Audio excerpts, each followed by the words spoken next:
Obrigada, Gabriel. Bom dia a todos. Como vocês estão?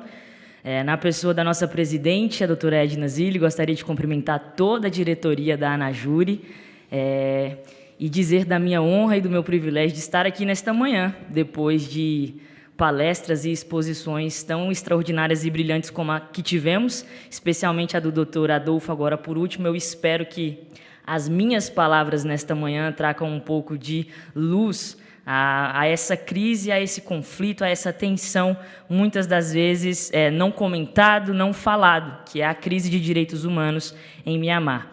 Cumprimentando a diretoria da Anajure, cumprimento também os meus nobres colegas que me antecederam, ilustres juristas que estiveram aqui nesta manhã, e você, participante, que está aqui nesta manhã, veio aqui ouvir sobre essa temática. A organização de um evento com o tema é um tanto quanto desafiadora, mas você está aqui, então eu agradeço a sua atenção e venho aqui sem modéstia mesmo, mas para conversar com vocês. A minha intenção não é esgotar o tema.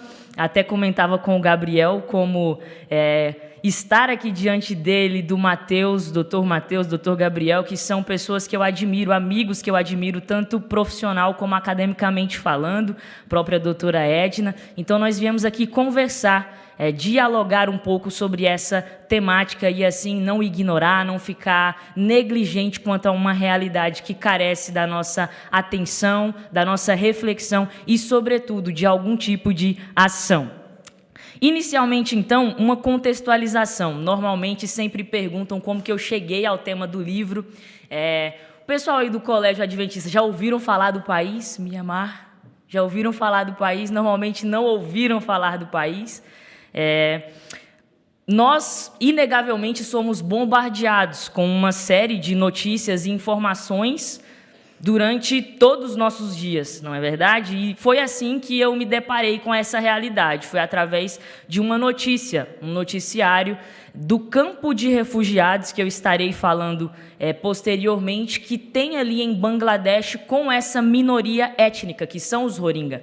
E a notícia trazia o seguinte: um pastor cristão que tinha convertido, ele era muçulmano, porque Mianmar é um país de maioria budista e os Rohingya é uma etnia apátrida muçulmana. Este refugiado, pastor, agora então, havia se convertido para o cristianismo e havia sido sequestrado juntamente com a sua filha de 12 anos. Ela foi dada em casamento para um sheik e ele foi executado. Era essa a notícia. Eu não sabia que país era aquele, mas algo em meu coração e em minha mente me despertou para estar indo mais a fundo, pesquisando a respeito do país, a respeito da realidade dessa minoria e o que estava acontecendo ali naquele lugar. Crise normalmente nos remete ao quê? Uma fase difícil, a uma tensão, a uma instabilidade. E uma crise de direitos, então, o que são direitos? Uma junção de normas e leis que regem uma sociedade, que, como o doutor Adolfo colocou aqui, é indispensável uma certa ordem, uma certa regência em qualquer aglomerado, em qualquer comunidade. Então, você tem uma crise, uma tensão. E não é uma crise qualquer, é uma crise de direitos, que são uma junção de normas e leis que vão estar regendo uma sociedade. E você tem uma crise de direitos humanos, que nós entendemos como aquela dignidade intrínseca e inerente à própria característica de ser humano.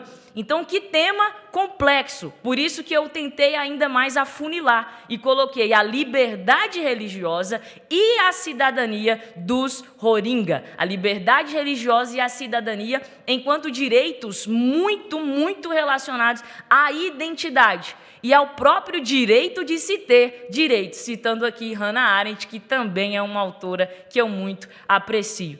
Então, são dois direitos que estão relacionados ao próprio direito de se ter direitos dos Rohingya, que é essa minoria, representando cerca de 5% da população ali do país, essa minoria étnica apátrida, que, além de tudo, está inserida em um país de maioria budista e professa a religião, majoritariamente falando, muçulmana, porque há exemplos de conversão, como a própria notícia que eu li, que foi o ponto de partida para que eu estivesse realizando a pesquisa. Eu trouxe aqui para me auxiliar na exposição para vocês, são mais de 130 grupos étnicos ali no país. E nós temos os Rohingya, esse laranjado, bem minoritariamente mesmo falando, representando aí cerca de 5% da população. Eles são apátridas, o Estado não os reconhece como cidadãos, e isso complica ainda mais a situação deles ali no país.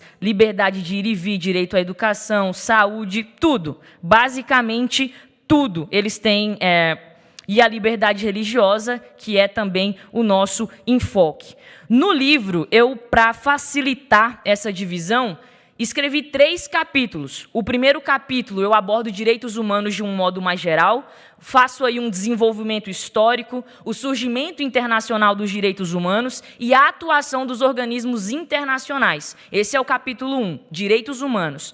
No capítulo 2, eu introduzo a temática do Estado laico e da liberdade religiosa. Então, conceituo, acredito que a maioria aqui já está familiarizado com os conceitos, mas a fim de atingir a um público também não necessariamente jurídico, conceituo Estado laico, liberdade religiosa e apresento o que eu considero ser muito importante também, que são as principais religiões relacionadas ao contexto de Mianmar, que é o cristianismo, o islamismo e o budismo. Então, há no capítulo 2º uma abordagem dessas 3 religiões. E, por fim, o terceiro capítulo, que é o que eu vou me debruçar, sobretudo aqui nesta manhã com vocês, até para não cansá-los, o terceiro capítulo eu apresento o caso de Mianmar. Então, eu trago um panorama histórico do país e também da etnia Rohingya de maneira mais específica. Falo também sobre o golpe de Estado que aconteceu recentemente, em 2021, e os crimes contra a humanidade perpetrados neste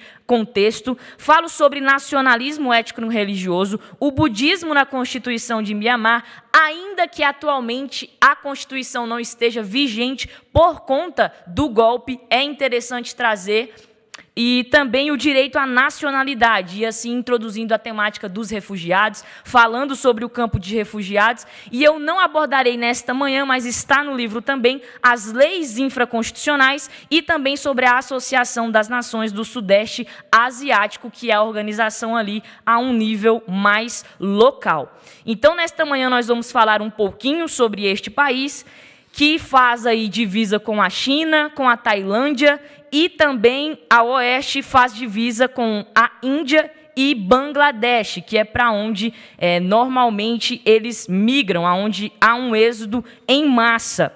O nome oficial do país é República da União de Mianmar.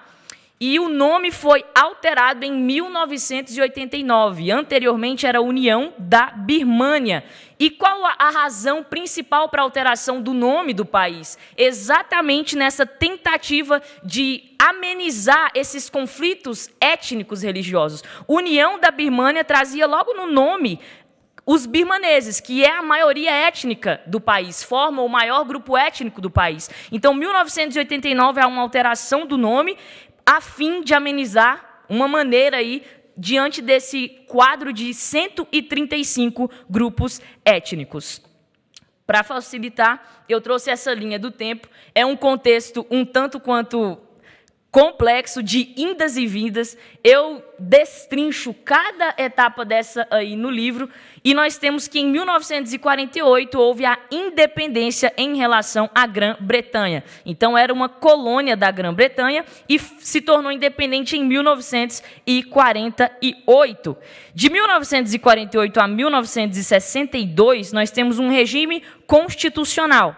De 1962 a 1988 tem um regime socialista. De 1988 a 2011 é um governo militar, um período militar. E então eu destaco aí em laranja 2012, 2017 e 2021, que estudando e me debruçando sobre o assunto, eu aí elenquei como os 3 picos de crise, se assim eu posso chamar.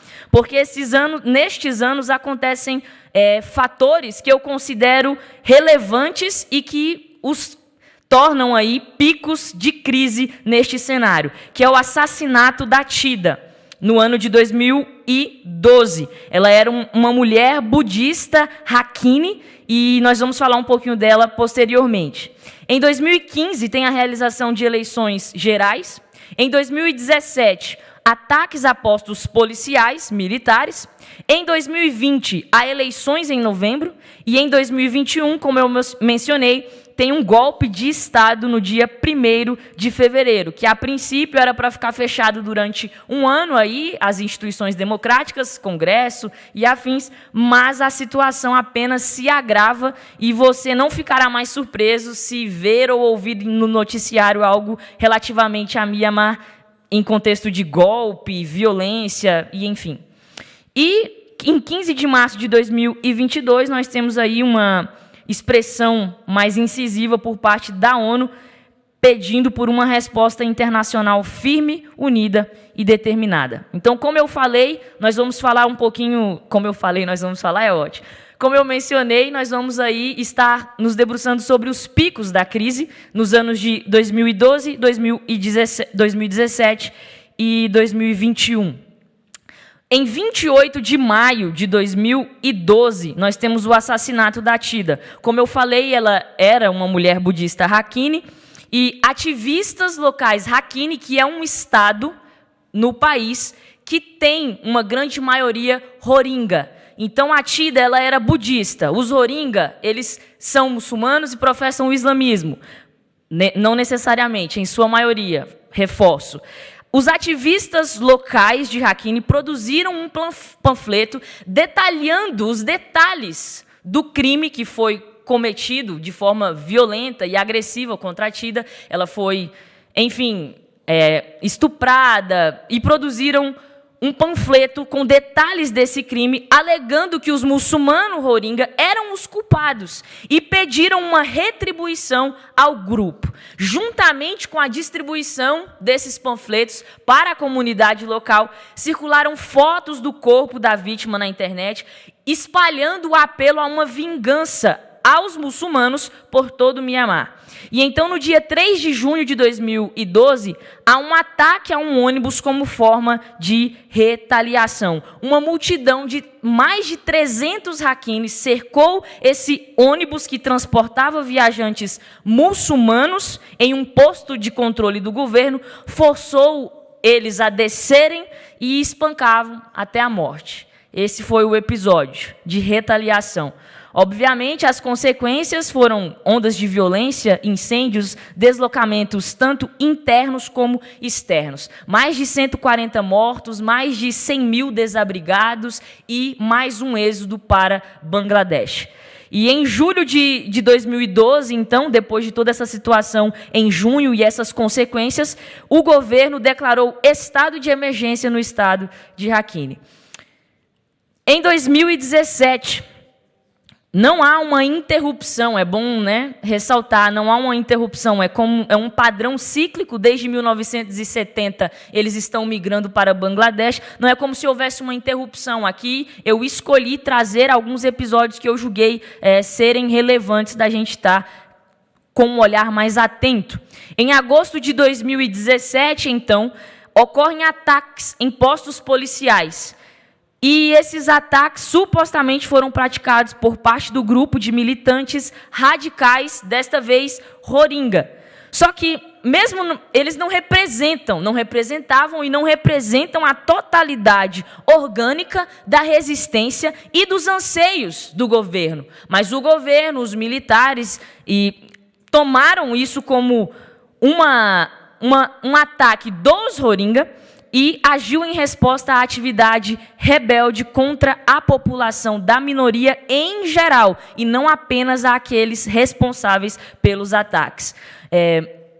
Inicialmente, o ministro Rogério, falando no seu painel, ele disse que, a fim de combater o mal, digamos assim, o Estado ele não pode agir contra a dignidade da pessoa humana. Então, a justificativa de combate ao terrorismo para efetuar uma limpeza ética, uma ilegalidade travestida de legalidade. Então, mais uma vez, há um êxodo em massa para Bangladesh, para o maior e mais densamente povoado assentamento de refugiados do mundo, o Kutupa Long. Isso em Bangladesh. São 864.281 refugiados eram até março de 2022, podendo esse número ter aumentado. Então, você tem mais de 800 mil refugiados vivendo em 13 quilômetros quadrados. Então, em uma situação sanitária, de acesso à educação, à saúde, a direitos básicos, simplesmente não há esse acesso. Em 24 de dezembro do ano de 2017, mais uma vez nós temos a manifestação da ONU diante de mais um ano conturbado aí para o país. Deixa eu passar aqui para frente. Para o caso. Nós vamos aqui para o caso de... Como eu falei, é o terceiro capítulo do livro, que eu vou me debruçar mais detalhadamente aqui com vocês. Nós tivemos, então, a contextualização histórica com a linha do tempo de Mianmar. Eu falei para vocês a respeito dos picos de crise em 2012, 2017, o golpe em 2021, e que atualmente ainda estão vivendo uma situação muito problemática. Para além da estruturação material envolvendo infraestrutura e instituições, o estabelecimento do imaginário social a respeito de uma identidade unificadora no país nunca ocorreu. Aqui eu trago uma citação do Bobbio.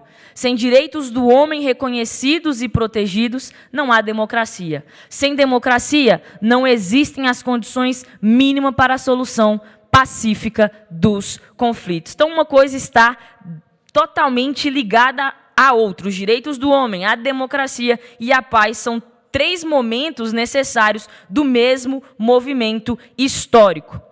E uma bibliografia que eu utilizei muito para escrever o livro foi esse que eu trago aqui na citação para vocês agora. Os principais indicadores de comportamento autoritário do livro Como Morrem as Democracias. Eu vou falar de 4, basicamente. O primeiro é a rejeição das regras democráticas do jogo político. Por que eu utilizei tanto o conteúdo do livro Como Morrem as Democracias? Porque, lendo a obra, é como se não foi a intenção dos autores, evidentemente, mas é como se eles estivessem falando de Mianmar. Então, eu consegui captar muito ali. Rejeição das regras democráticas do jogo político. Em 1º de fevereiro de 2021, como eu falei, os militares fizeram o golpe. E isso aconteceu bem depois das eleições gerais de 2020. Por que os militares fizeram isso? Eles alegaram fraude eleitoral e decretaram um estado de emergência, supostamente naquela época, por 1 ano. Fecharam o Senado, fecharam o Parlamento, mais de 500 mil pessoas deslocadas. Nos 3 primeiros meses, mais de 1.600 mortos, restrições de locomoção, não podia sair de uma cidade para outra, de um estado para o outro. O caos completo diante desse ponto 1, que é a rejeição das regras democráticas do jogo político. O segundo indicador de um comportamento autoritário por parte do governo, negação da legitimidade dos oponentes políticos. Então, eles descrevem os seus rivais partidários como criminosos. Prenderam o presidente eleito do país e também a Aung San, que é essa que aparece na imagem, uma grande defensora dos direitos humanos e que luta ali no país para que haja não apenas a conscientização, mas a implementação desses direitos. Então, prenderam o presidente, a Aung San e outras personalidades que representam a bandeira da defesa dos direitos humanos no país. Um terceiro indicador de comportamento autoritário, antes uma citação, enquanto ditadores da velha guarda, esses são os autores do livro que eu disse, Como as Democracias Morrem. Enquanto ditadores da velha guarda costumavam prender, exilar ou até matar os seus rivais, os autocratas contemporâneos tendem a esconder sua repressão debaixo de um verniz de legalidade. Então, como eu disse, eles rejeitam as regras democráticas do jogo político e também negam a legitimidade de seus oponentes políticos. É tudo debaixo de um verniz de legalidade. É tudo pela democracia, é tudo pela liberdade de expressão. Um terceiro indicador de comportamento autoritário é a tolerância ou o encorajamento à violência. E o que diz no livro é o seguinte: a violência sectária é, com grande frequência, um elemento precursor de colapsos democráticos. Então, você já há um contexto de mais de 130 grupos étnicos. Você não pode flertar com a violência, você não pode flertar com a intolerância religiosa e ainda assim discriminar essa população, não as reconhecendo como cidadão e cidadã. Um quarto é a propensão a restringir liberdades civis do oponente, inclusive da mídia.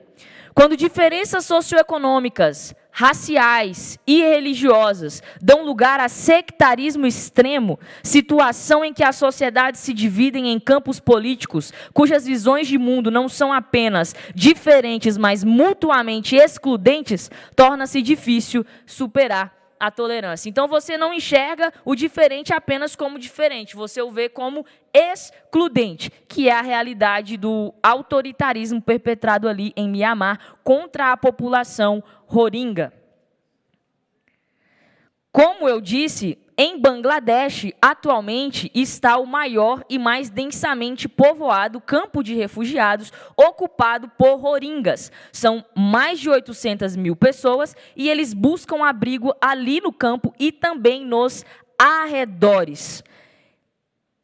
Coloque no Google depois, eu não vou me debruçar tanto sobre as condições ali. Inclusive, neste ano, em fevereiro, houve um incêndio que as condições que já eram precárias ficaram ainda mais precárias diante do incêndio e da perda que teve ali. Tudo é muito complicado para eles terem acesso. Comida, água. Recentemente, eu estou tendo a oportunidade de estar em contato com refugiados que vivem ali, vários, assim, um pequeno grupo de Rohingyas. As redes sociais nos permitem essa conexão mesmo, ainda que não presencialmente, e eles falando comigo, tudo é muito difícil, Isadora, água, comida, educação, então, nem se fala, saúde, sobretudo o grupo de mulheres e crianças, porque as latrinas não são divididas por sexo, então há casos de estupro, enfim, violações sendo perpetradas por todos os lados.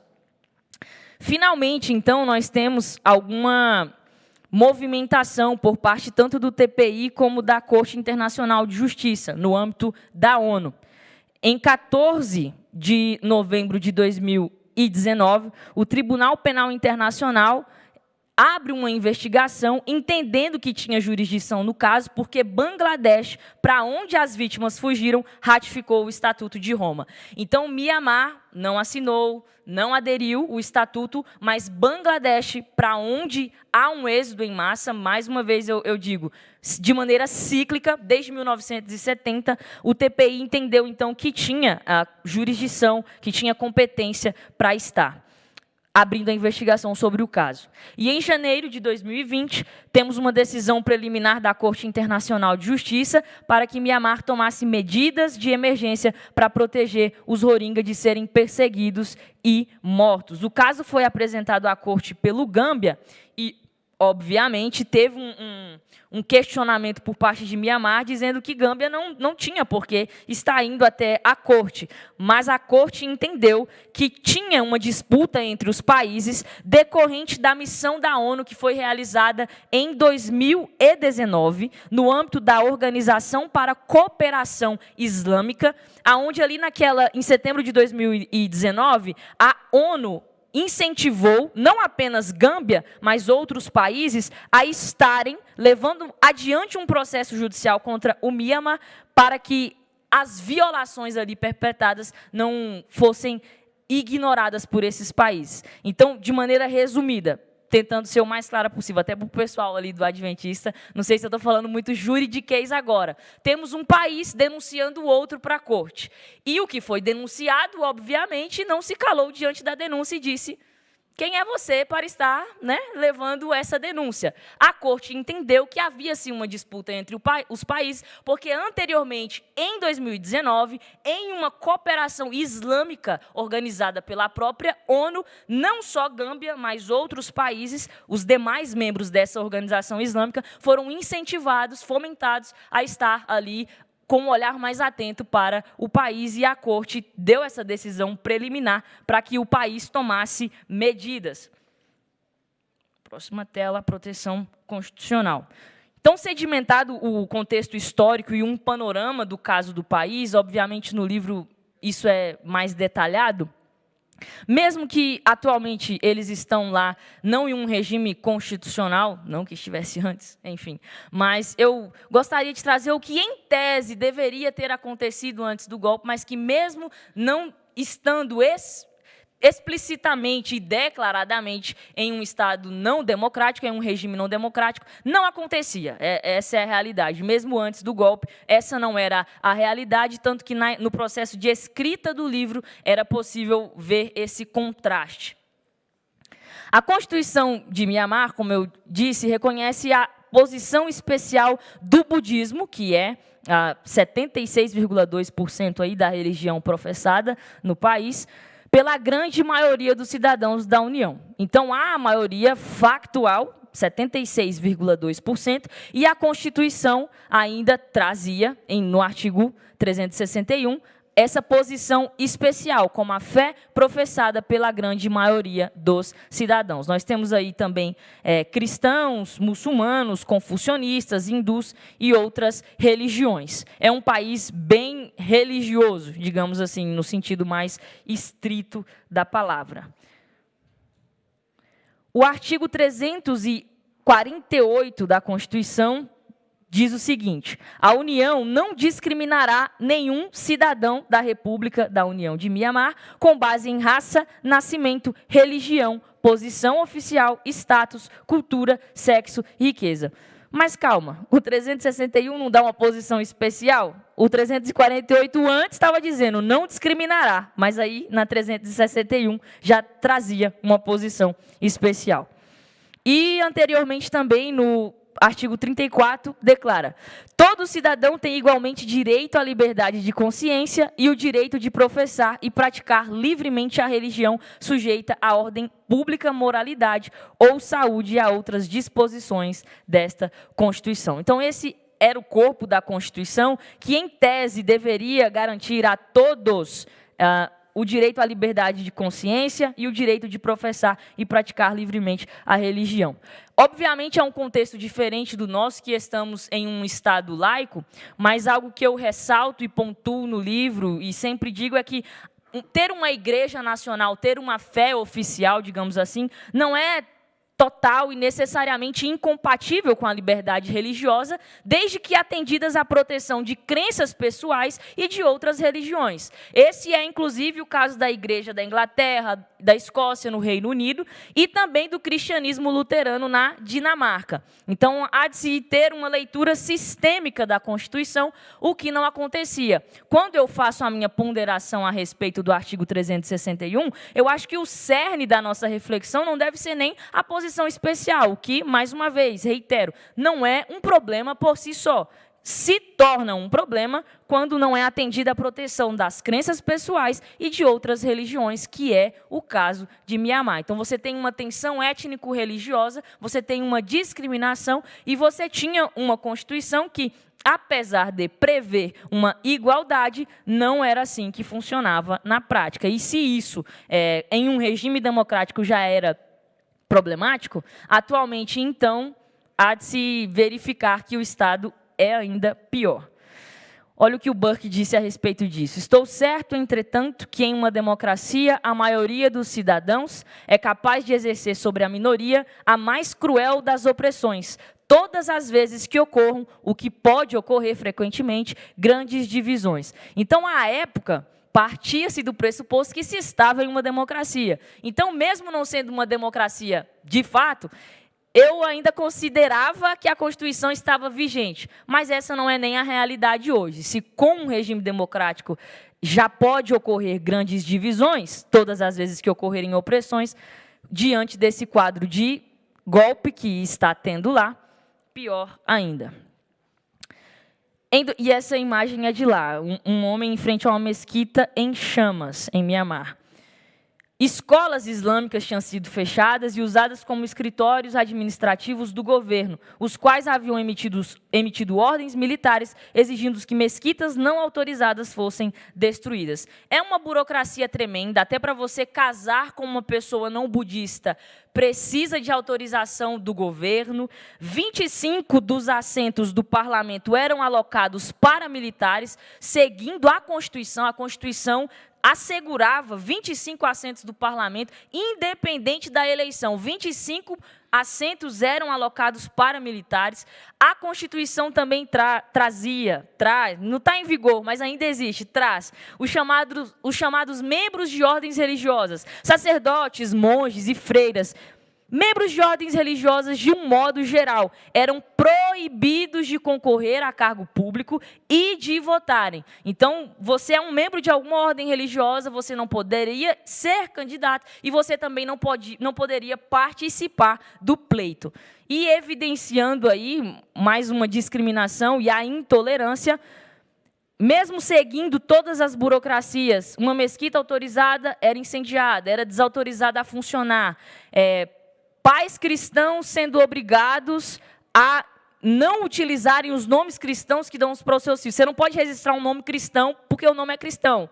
Você não tem liberdade para registrar o nome do seu filho, você não tem liberdade para escolher a escola que seu filho vai estudar, e antes disso você não tem a liberdade total para casar com a pessoa que você quer. Casamento entre não budistas precisavam de uma aprovação do selo do governo militar.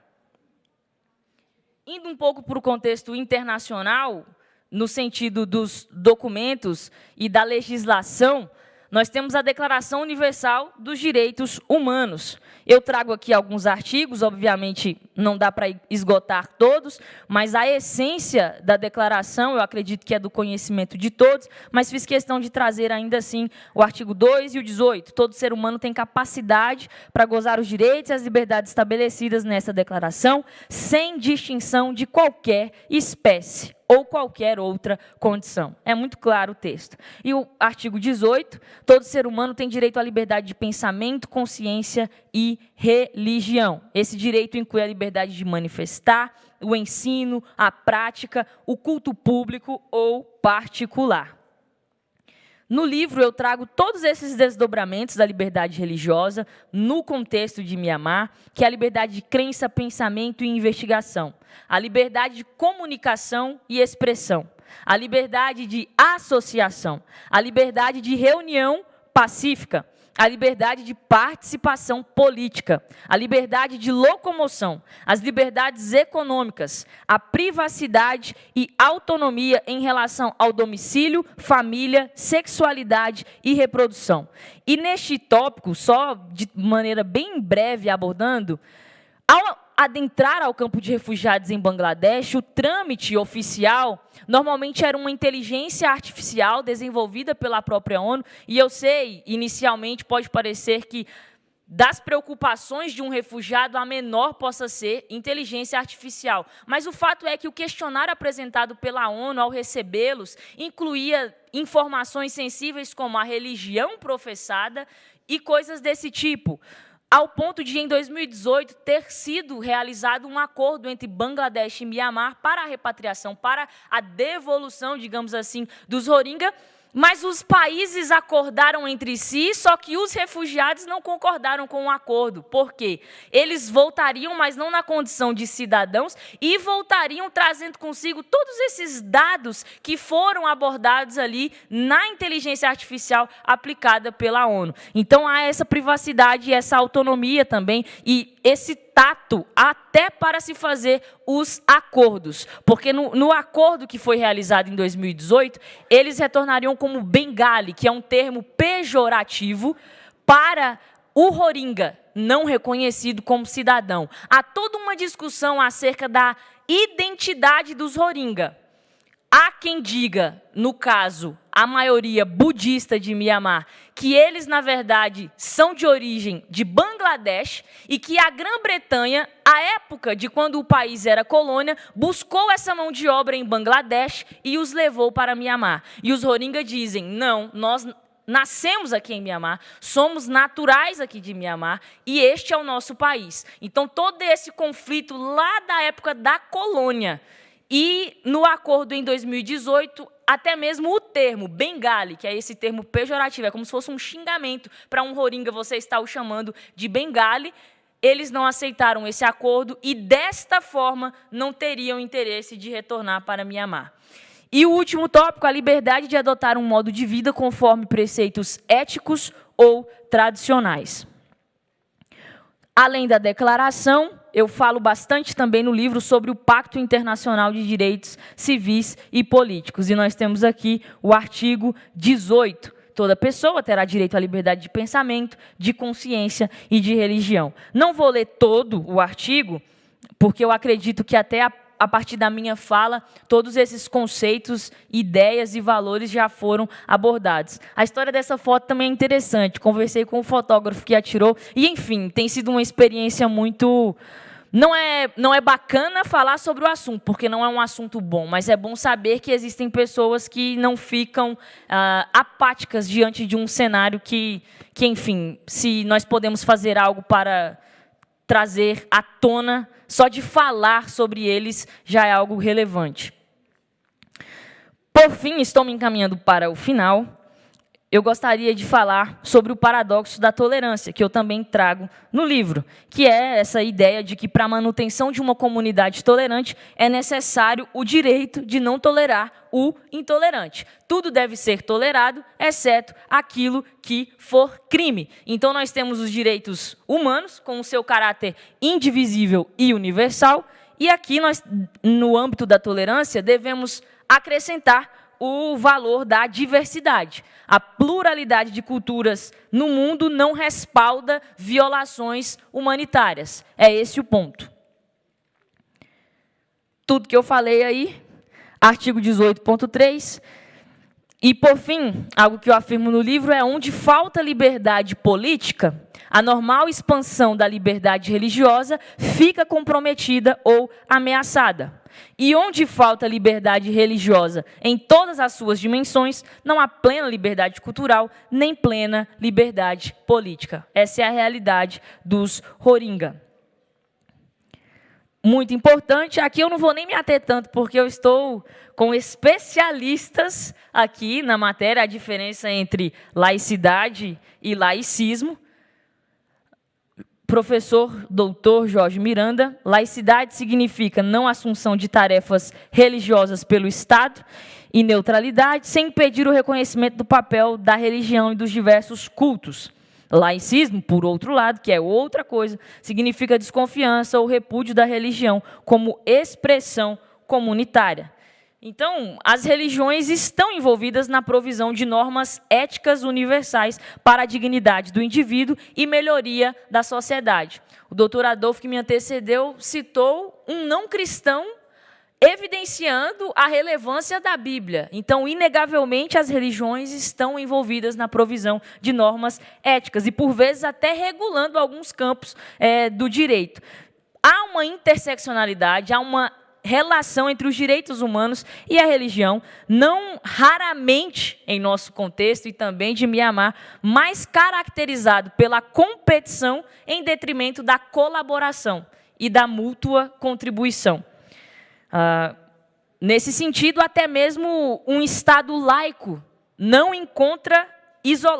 se encontra isolado de qualquer influência religiosa. A Convenção sobre Prevenção e Punição do Crime de Genocídio é outro documento que eu trago, a Declaração Universal, tem também o Pacto sobre os Direitos Civis Fundamentais e também a Convenção sobre Prevenção e Punição do Crime de Genocídio. Porque vejam como o assunto é amplo, nós já falamos sobre refúgio, genocídio, crimes contra a humanidade, golpe de Estado, são muitas nuances. A apatridia, que é aí o direito à cidadania, muitas nuances, por isso que eu me atenho mais à liberdade religiosa e à cidadania. A Convenção sobre Prevenção e Punição do Crime de Genocídio, então, tem o princípio da responsabilidade de proteger essa população. Considerações finais.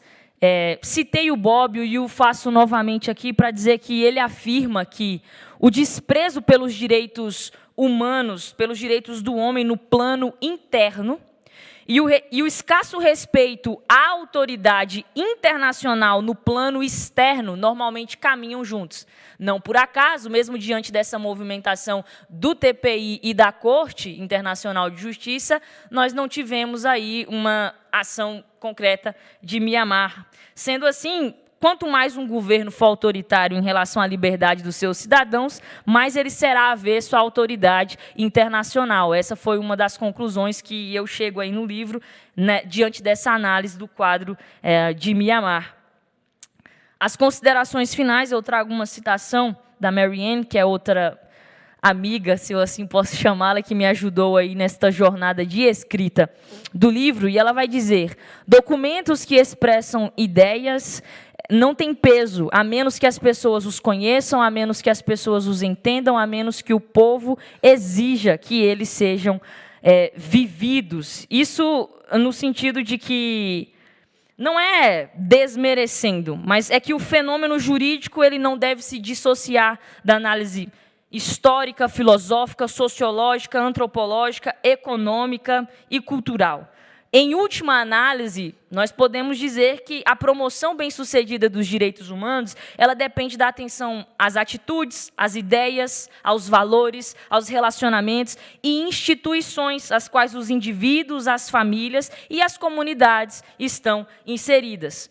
E reforço isso porque é triste. Uma análise que foi realizada pela Universidade de Londres traz 6 características para um genocídio, que incluem estigmação e desumanização, violência e terror, isolamento e segregação, enfraquecimento sistemático, aniquilação em massa e representação simbólica, removendo as vítimas do coletivo da história. E a conclusão do estudo foi de que os Rohingya já teriam sofrido 4 desses 6 estágios. Então, nós podemos afirmar que há um genocídio acontecendo agora mesmo, sob a audiência de todo mundo.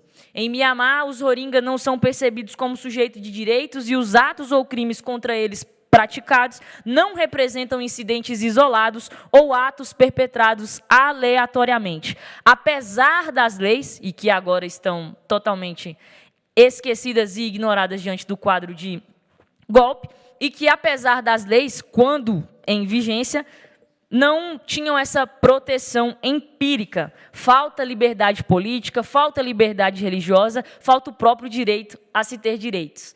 Deixar o país ou suportar o abuso persistente são os cenários factíveis. Então, mais uma vez, não representam crimes ou fatos perpetrados aleatoriamente ou isoladamente. Algumas das considerações não depositar apenas no Estado a responsabilidade em se construir uma sociedade que efetivamente promova e garanta os direitos, porque, no caso de Mianmar, e aí? Ele está sendo negligente neste ponto, como fica a promoção, conscientização e implementação. A dificuldade na criação de políticas, em razão da pressuposição de que esse desafio é tão radical ao ponto de as leis, regulações e padrões não serem aplicáveis ou apropriadas, não deve se sobrepor ao fato de que, apesar de limitados, exercem certo controle social e estabelecem paradigmas. Mais uma vez, como eu disse, trabalhar o imaginário, essa construção de um ideal do que nós queremos alcançar enquanto comunidade. Não existe democracia quando a maioria suprime a minoria. E lá agora nem democracia existe, só a opressão mesmo e a discriminação. E, por fim, a justiça e não a maioria garante dignidade. Sempre me perguntam como adquirir o livro. Ele está disponível tanto na Amazon como no site da editora, a Lumen Iuris. Eu tive a honra de poder contar com o auxílio de colegas e amigos, inclusive da Ana Júri. A apresentação é feita pelo Dr. Felipe Carvalho, que já foi nosso diretor executivo, hoje está com a Revista Jurídica de Direito e Religião, Ele fez a apresentação, a doutora Ângela Gandra fez o prefácio, o pós-fácio foi feito pela doutora Natame Bonissoni, que estava no Ministério de Direitos Humanos. Então, eu acho que o primeiro passo já foi dado, que foi pesquisar e estudar sobre o assunto, estar à mesa e em comunidade falando sobre essa situação. Tive a oportunidade também de estar no Senado, especificamente com o senador Moro, conversando sobre a situação, o que poderia ser feito em relação ao quadro, alguma mobilização do Brasil. Estou também em contato com o Itamaraty, nós temos ali um acesso bacana para estar pensando estratégias, e não quero parar por aí. Como eu disse, a intenção não é esgotar, a ideia é não deixar os invisíveis invisibilizados, é dar voz àqueles que não estão tendo voz, que estão amordaçados e que estão sofrendo diante deste quadro. Em 2019, quando tive meu primeiro contato com a Anajure, fiquei encantada com a tecnicidade e com a vastidão deste mundo tão amplo. Então, fica aqui a minha gratidão, ao mesmo tempo que foi estar falando em casa, foi muito desafiador diante dos nobres e ilustres colegas que me acompanham aqui na programação deste evento. Mais uma vez, muitíssimo obrigada, doutor Gabriel, doutor Matheus, e finalizo por aqui.